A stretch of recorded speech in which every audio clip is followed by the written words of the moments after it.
We made it. Only Stand up. I kind of want to stand up. I feel like everyone should stand up. Does everybody want to stand up? Shake it out a little bit? Like get up. I think we need a little shakeout. Yeah. You should also move forward because although there's a lot of reserved seating up here, it'd be cool if there were people there. All right. So good to see everyone. Yeah. Hi, everyone. I'm Beth Blauer. I'm the Associate Vice Provost for Public Innovation at Johns Hopkins University. And I am thrilled to be the facilitator for this very important, I think, really nice kind of end cap for today's sessions here as part of the summit. And so the main thing that we're going to be talking about in today's session is probably one of my favorite things. I worked for many years as sort of the de facto chief operating officer for the state of Maryland. And one of the things I learned very early on was technology was rarely the problem, even though it was often proffered as the kind of reason why things didn't work, why we couldn't get things done as a state. And what we found ultimately was that it was usually that we weren't actually helping people.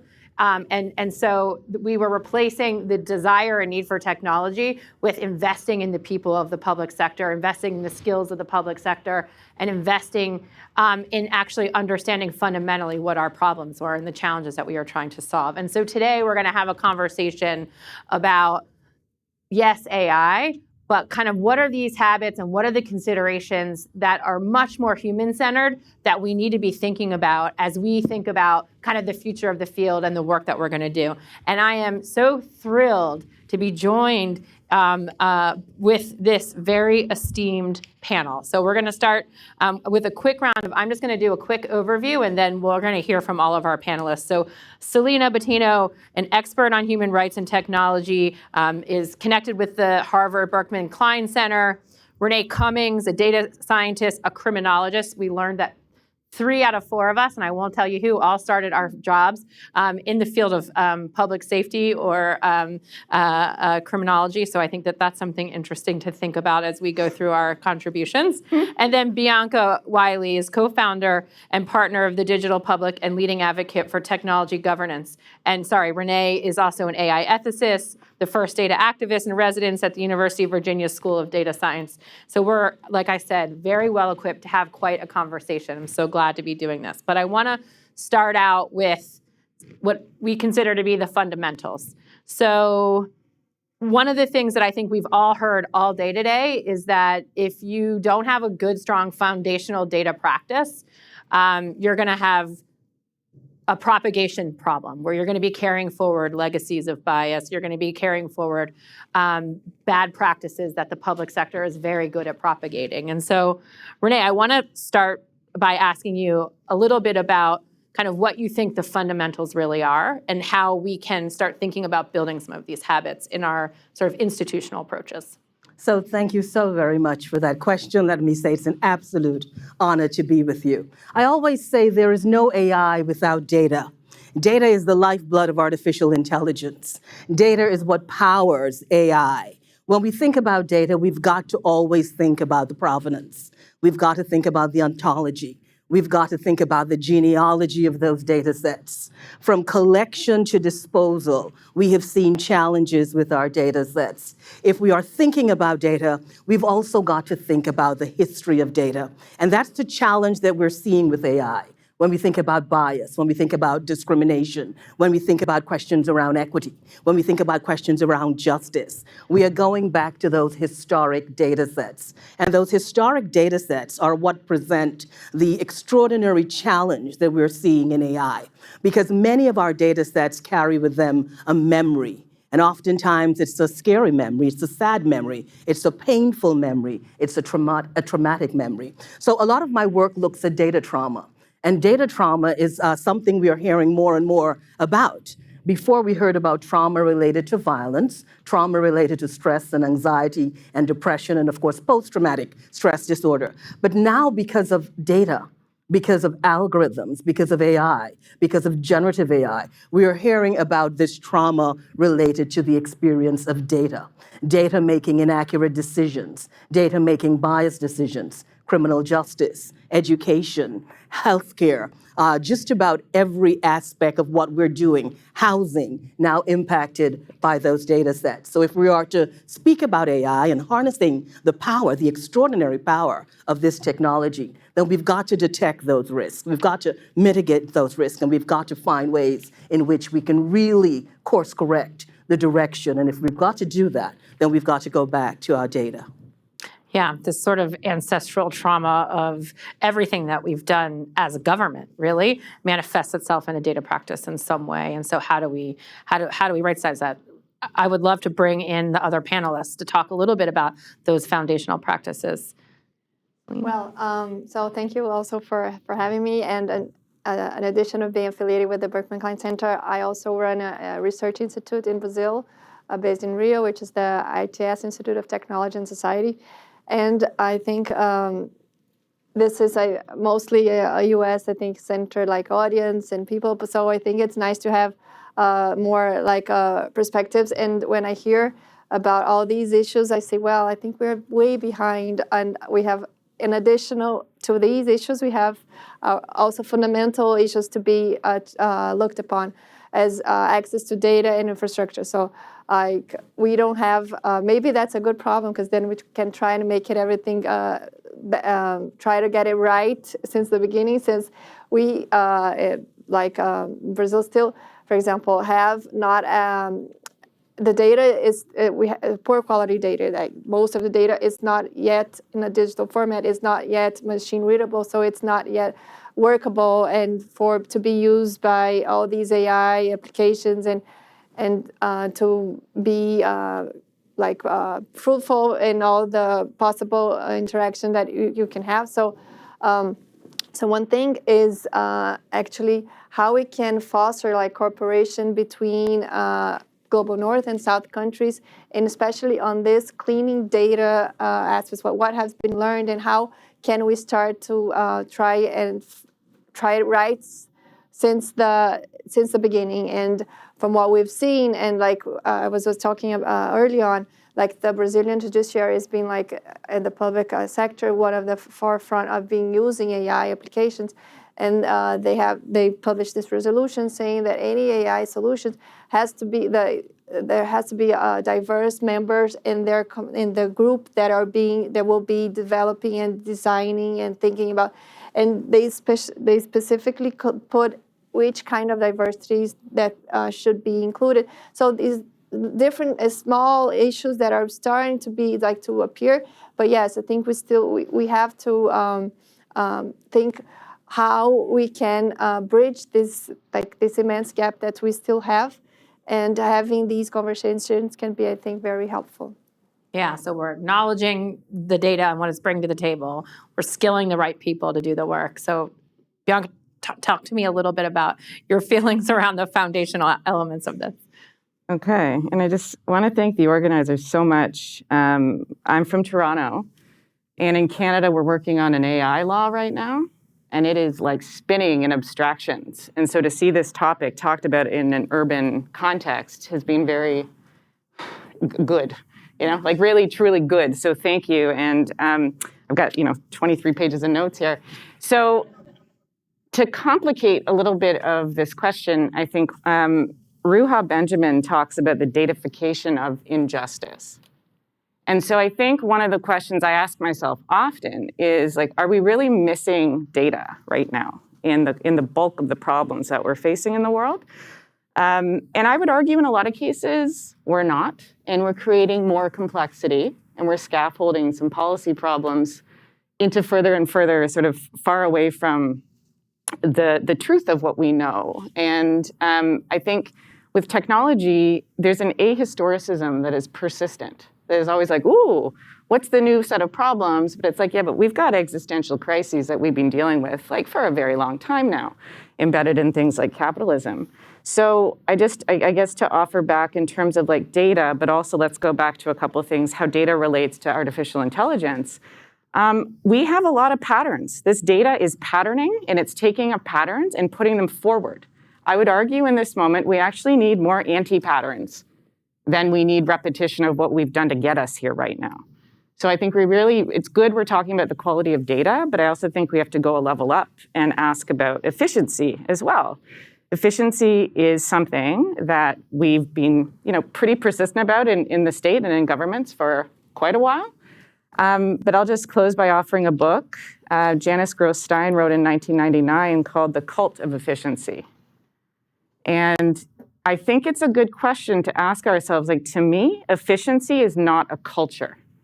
If we want to talk about democracy, we want to talk about trust, we want to talk about care, we want to talk about good service, we have to be able to think beyond efficiency and also beyond rational Western thought, which is 200 years of supremacy of rational thought when we as people have a lot of other ways to make decisions.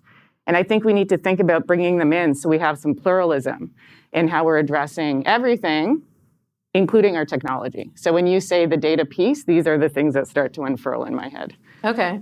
And the anti-pattern. Well, I think that there is something in this notion of the anti-pattern. And I really firmly believe that there's going to be a whole new science on creating prompts, essentially. And that we're going to start learning and relearning how to interact with technology from everywhere, from our desktops to our telephones to our big computing, by relearning how to ask technology questions. And I think we heard a little bit about that in the prior panel. I think that you can anti-pattern by prompting in certain ways. I think is really interesting. But right now, how the technology is being developed and how we're getting sort of to the end game is not asking the question about who's writing the technology, who's building the technology, who's prompting the technology.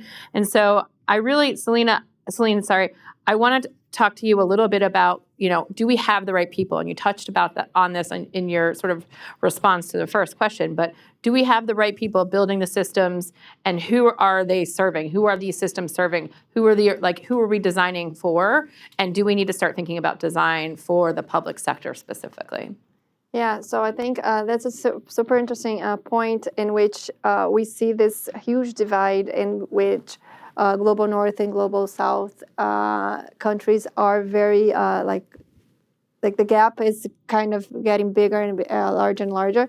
So if you see all the skills that we that are concentrated here in the U.S. and listening to previous panels, that's something, even though U.S. concentrates more things than 60% of all the best AI researchers here, they still want to bring everyone with visa issues and stuff, and we feel this brain drain that's going on all around the world because there's this hush for having the best people, and then we think about are we just looking at the same place with the same pattern, or should we look as another project we're working on, techno-diversity, of saying how is it different ways to thinking about problems, and then different perspectives that sometimes are not brought in the spotlight. So then I think that's a problem where we have a lack of skills, and figure shows, for example, I think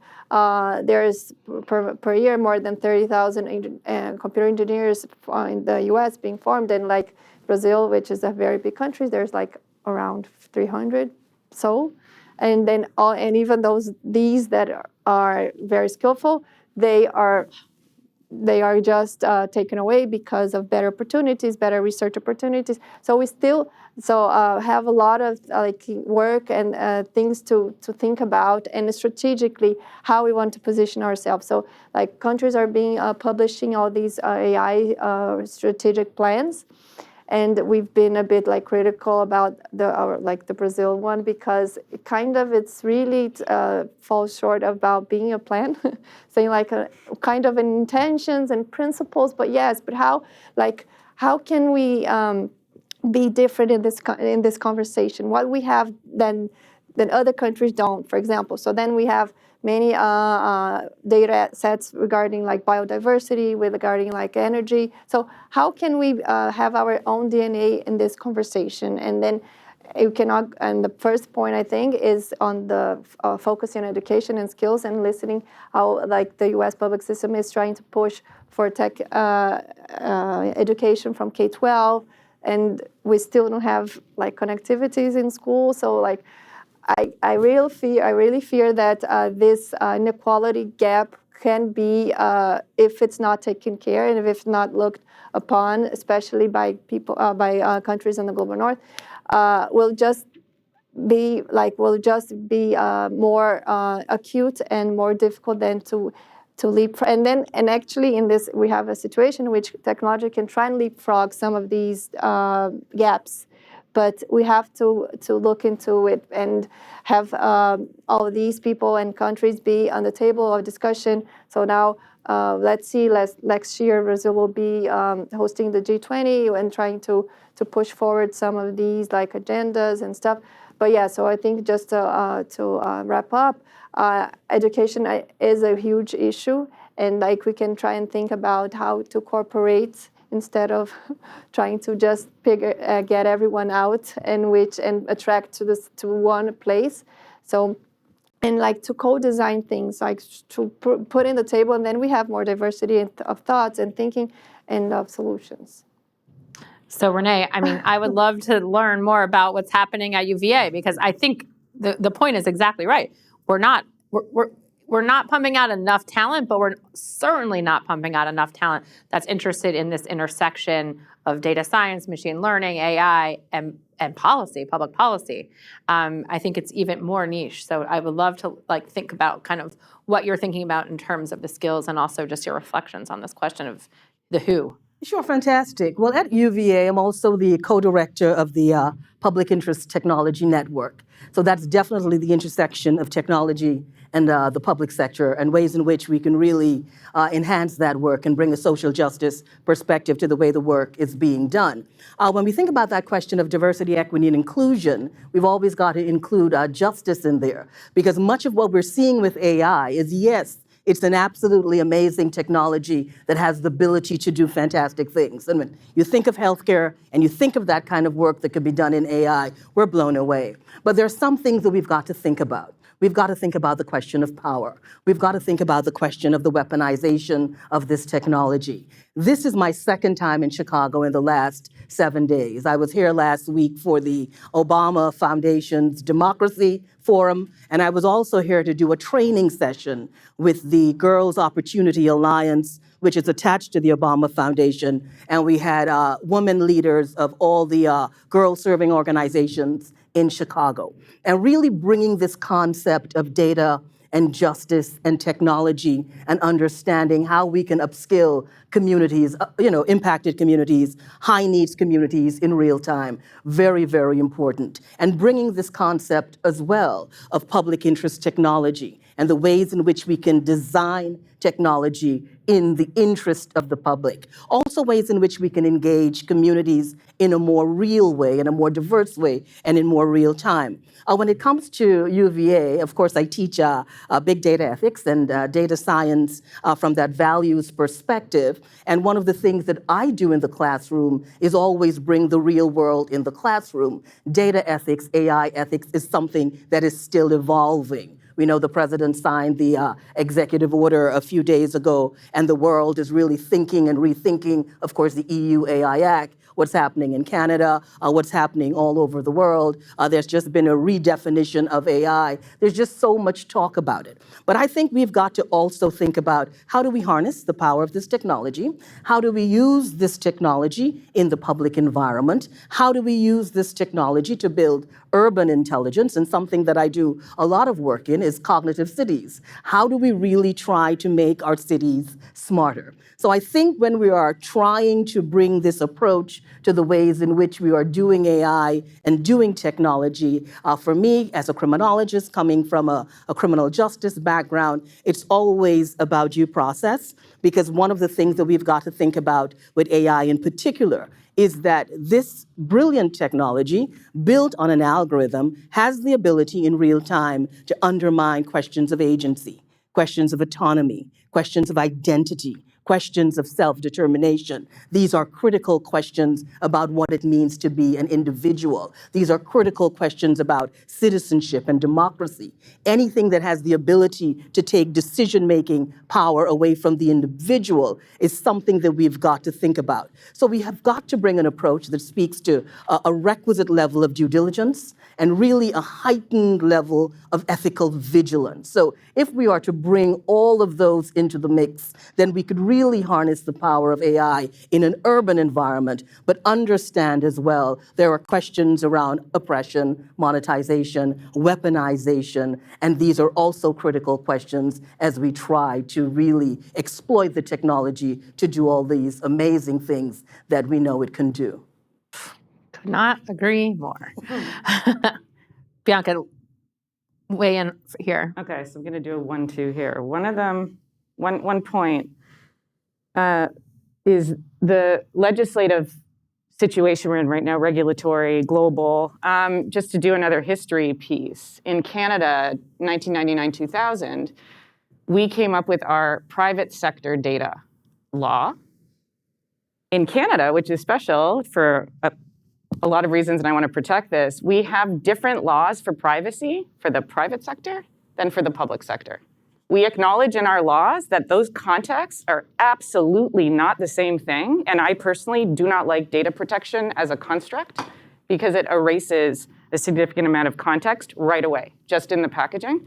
So the point here is to say when that happened in 1999 and 2000, the primary reason for the law was to internationalize the flow of data, to make sure data could move from country to country to country to country uninterrupted. That was the number one reason. And it subsumed human rights as a secondary concern. That is a 24-year-old problem in Canada. So when you ask the question about, what's the problems with data, we haven't reckoned with that decision. And we had Senate hearings about that decision, basically saying, is this okay? And eventually it was like, well, economic development. And we heard earlier today that if you want to win on economic development, but you also want to do human rights, I think we know which one's going to win out, unfortunately, in the geopolitics of the moment. So to tie that to the second point, I have a deep protective sense around a few words and things. One of them is democracy. So I think we're getting a little loose with the democratizing right now, which we'll come back to. But there is a very big difference between the consumer construct and the citizen or resident construct. Those are very different. But the bulk of the technologies, AI included, are born of a privately held infrastructure. It is the consumer experience that dominates how the thinking around a lot of these tools has come into effect. We also have the supply, this is being supply side, big data, cloud, AI. These are not things that are demand driven. These are driven from the industrial side. So when I think about how a city responds to this technology, we need to keep those lines real clear that residents and citizens are not consumers. Residents and citizens sometimes require highly inefficient care. So just to close with an anecdote, when I realized that telehealth, which we have in the province of Ontario, I talked to people. It was funny, everybody's saying that you're not your best self to the customer service people. I'm the person that I realized, they were like, it's like, hi, good, how are you doing? Good, I'm like, I'm all right, but I'll talk a bit. And I started to realize, they were like, could you get to the problem? Not that I'm calling, for a social convening, but the reality is that I started to realize that I was counter-incentivized. If I wanted them to do well on their call metric, I had to stop being myself. And that hit me like a ton of bricks when I realized what we were asking people to do, because then I started to become doing the thing that would help them do well in their job. And so when someone is served quickly in a city, it does not mean they're being served well. It is critical that they might get 17 other things that they were supposed to, learn about in that call. But if their metric is productivity, in the way we think of it in the private sector under capitalist construct, that is not good for cities. So I think we have to be really careful when we inherit, and this goes all the way back up to the first session about the workforce, we have to be really careful and maybe even, do we have different labor metrics for the public sector? Is that a thing we need to think about in the application of technology in the urban spaces? Because my instinct is we might need something like that, and I don't know if that exists. That's a question to everybody here. It's not the same thing to do a good job in the public sector as it is in the private sector. Some things carry, some things absolutely do not. So let's just be careful when we think about how we're ingesting this into public service delivery, which, to close, you're using tools that you have no control over. Not only are they black box, they're IP protected, there are trade designations, like you can't get into the thing that you're using to deliver a public service. That to me is scary, and it's happening right now. And I don't think we're getting court cases brought. I don't think it's because it's not happening. I think it's because we have access to justice problems. Well, I would just like to add, at least in the criminal justice, we're starting to see that black box being open, because we know one of the basic tenets of criminal justice is the ability to face your accuser. So if that accuser is an algorithm, we're now seeing that individuals who are being denied parole, individuals who are having sentencing decisions thrown at them, are now understanding that there are bigger questions. And I think a lot of it is coming from many of the cases that we have seen, particularly in Detroit, when it comes to surveillance technology and the wrongful arrest, and the trampling on so many constitutional rights, and of course, the eroding of democracy. When we think about not too long ago, Portia Woodruff of Detroit, a pregnant woman, 8 months, arrested for carjacking. Of course, the police coming to her door and with a photograph and saying, well, the computer says it's you. And she's saying, how could that be? I'm 8 months pregnant. I was not involved in a carjacking.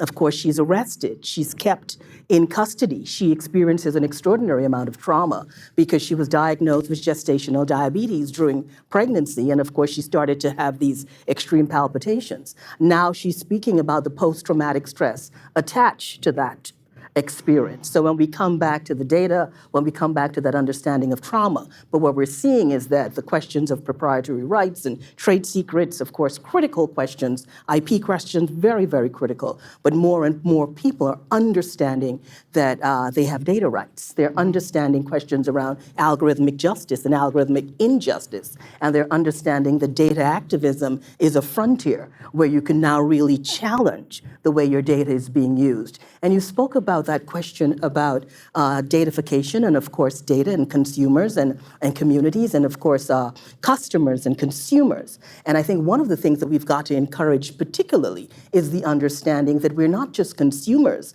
of this technology. It is our data that's being used to build this technology. So each and every one of us is a producer of data. Yeah. And we have got to think about that. Not only is our data being monetized, there are situations where it can also be weaponized against us. There are situations where it can also be used to oppress, and we're seeing that on the global scale. But we have got to bring that thinking and understanding of justice and that understanding of democracy and civil rights when we think about the ways in which data is being used and the ways in which AI and other new and emerging technologies are being built as well.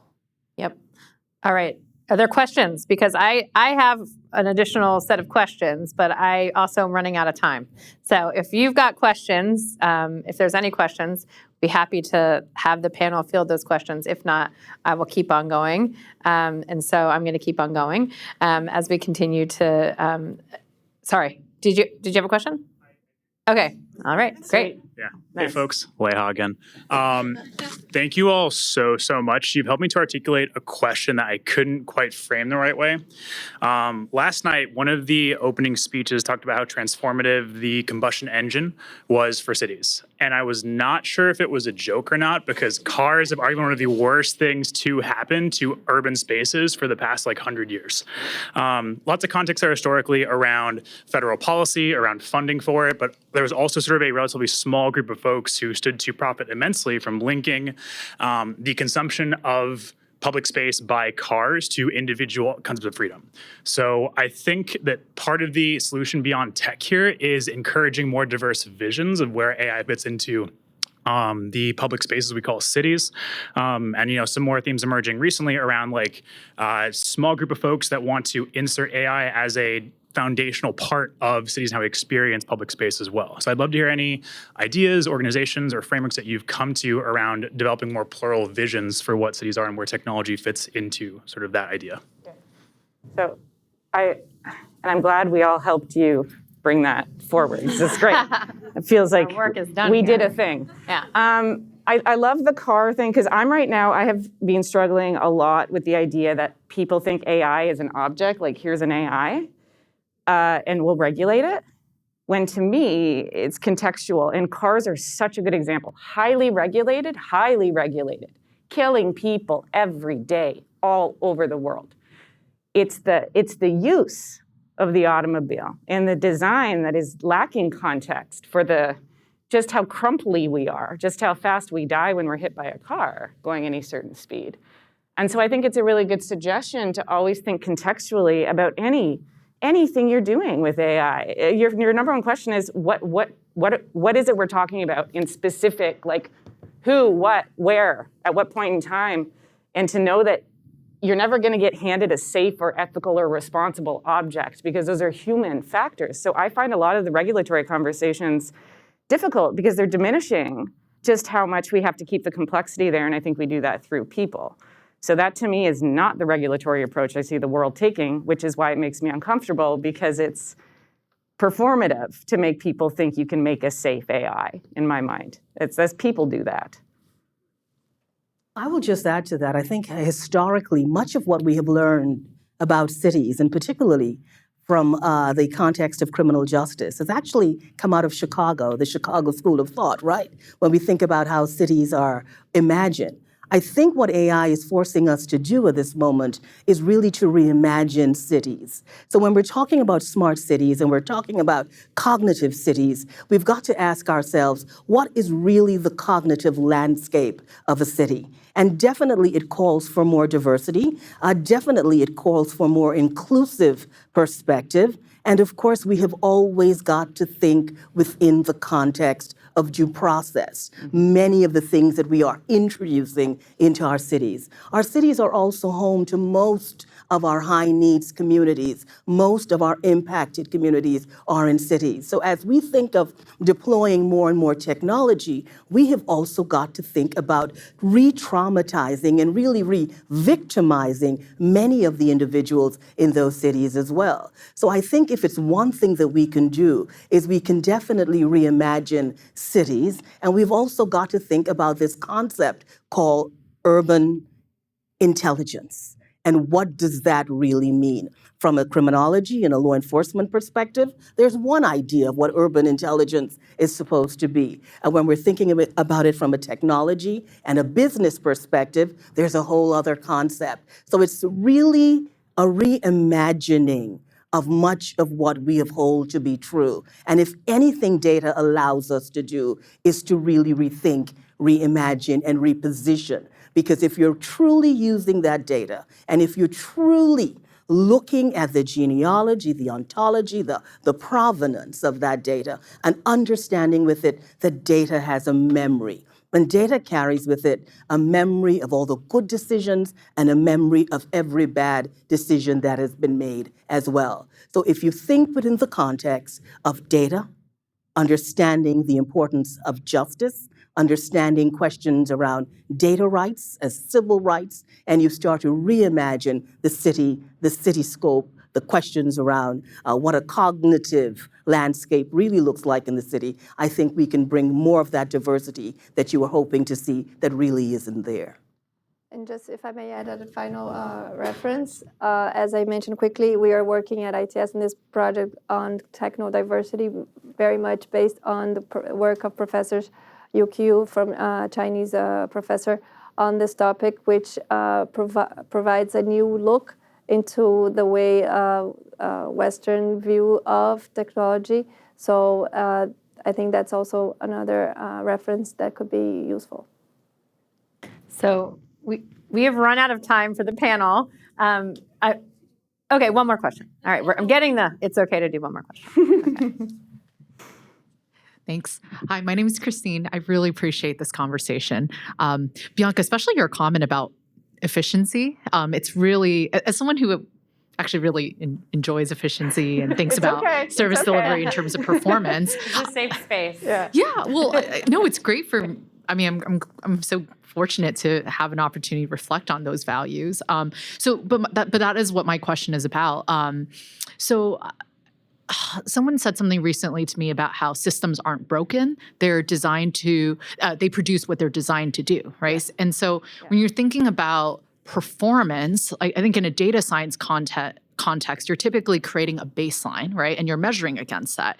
And so with these new AI systems and kind of even sort of these new kind of more pluralistic definitions, if you're measuring it against existing systems, right? Yeah, actually, sorry. This is not a fully formed question or thought, but you kind of see where I'm going here, right? Where it's like I'm so curious to hear from you, like, how do you think about performance? How do you think about bias in context of systems that may not be broken but was designed to be inequitable from day one? Yes, so I'm going to go fast because I'd love to hear from both of you on this as well. I think one of the things with being pluralistic is that you have to acknowledge, the best way to summarize this is don't bring knowledge to an incentives fight. Are we all in this room bringing supercharged knowledge to incentive fights when the knowledge isn't going to do the thing? I think we talked a bit about this earlier. I think Neil's example was fantastic, which is this is a policy goal we're going for, and then we use this to get there. And the last thing I think about with this question is redundancy in public service. I am trying so hard to say if you're going to do, and I know this is hard in austerity, but multiple ways to access services and legislating that to me is a fantastic way to make sure that you're protecting different metric or different, we talked this morning about what a good job looks like. It's going to look different based on the person, approaching you for help. So those are three things that come to mind and that I think we can squeeze in. I hope both of you can respond to this too. I mean, I can also say, as a performance person for many years in government, that this cult of efficiency is also a cult of output measures, and we can no longer do that. We have to create measurement that actually cares about people and cares about the earth and cares about our sustainability as people. And so, for years, we incentivized procurements to make sure every light bulb in every city was always changed, instead of saying, light bulb providers, come with us on a sustainability journey and lower our costs and create better outcomes for our greenhouse gas emissions and join us in the work of achieving those outcomes. That scales to every domain that government touches. But instead, we've been obsessed with how many beds were filled, how many showers were given, how many sandwiches were, how quickly did we provide the service, instead of, are people doing better? Are people, do they have relationships that they can rely on? Do they find connection with the people that they share space with? And oftentimes, we lose sight of the fact that as a public sector, that's what we're designed to do, is to make sure that people thrive and are healthy and make these connections and live the fullest life they possibly live, instead of these kind of output-driven measures. And I think that really focusing on that can help to be very specific about how we can leverage technology to create better spaces and better cities. All right. Anyone? I have an answer, but if she sat down, we can end now. Are you sure? Yeah, we're good. Renee, I want to hear your answer. No. Christine, can you stand up again so that thank you. Okay. I was like, we're over. I love you it. know No, what? see, I will she's say playing. this. I love it. I For the love it. She's in. last nearly 2 decades, we have been using algorithms in the criminal justice system, these risk assessment tools, and they were deployed for efficiency, effectiveness, and expediency. It was about bringing excellence to service delivery in criminal justice. What we got was much of the same thing. What we also got was a position where we can truly look at the kinds of risks that were being deployed using algorithms. This is what I always say. It really comes down to what is the legacy we want to deploy with technology. One of the things that we've seen with this technology, in particular artificial intelligence, is its power to do extraordinary things, its power to do very dangerous things. It has the opportunity to deny access, deny opportunities, deny resources, but it also has the opportunity to create access, to create opportunities, and to really enhance resources. And it comes down to each city coming up with a vision as to what is the legacy you want to deploy with an algorithm? What is the legacy you want to deploy with AI? And I think if any city could answer that question, then their approach to deploying this technology is going to be one that is just, one that is inclusive, one that is equitable, one that is diverse, and one that is truly resilient and sustainable, bringing the requisite level of vigilance that's required to ensure we really get the best out of the technology. Amazing. I want to go to UVA and be a student of Renée's. Well, thank you so much to this panel. I have to point out that we are all women, which I think is really important in an AI conference to end cap our day with an all-female panel.